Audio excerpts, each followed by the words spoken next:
I am making some avocado toast quick because I'm going to plant some pine trees that I just bought. We have these 3 water basins in front of our tiny house, and I've just been needing to buy trees to put in there, and I decided to put pine trees in there. So that is what I'm going to do once I eat this toast. This morning Derek and I went for a bike ride. It was like 15 miles. And yeah, it was pretty chill. I've seen some comments where people say that my workout regimen is extreme. I don't think it is. I just do couch to 5K 3 times a week, and then we go for a bike ride about twice a week, and it's about an hour long, which is 14 to 15 miles. I don't think that's really extreme personally, but you just do whatever works for you.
Oatmeal because I've been just super obsessed with it lately, and then I made one of these spring onion soups by Dr. McDougall, and I just chop up kale from our garden and put it in here with hot water.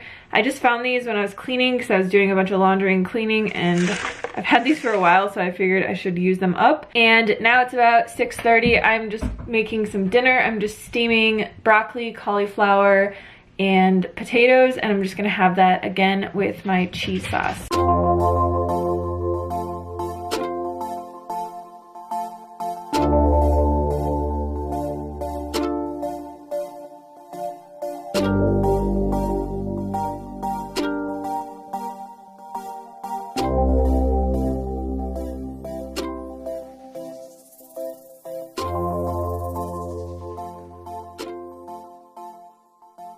Good morning, guys. I'm making some hash browns for breakfast, so I just put these in a bowl to defrost before I went for my run this morning.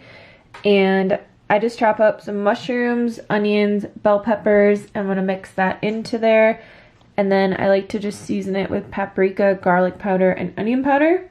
And then I always cook my hash browns on my griddler because it makes them very nice and crispy.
For dinner tonight, I'm making some more potato soup. So I got my potatoes here and my veggies sauteing in the Instant Pot.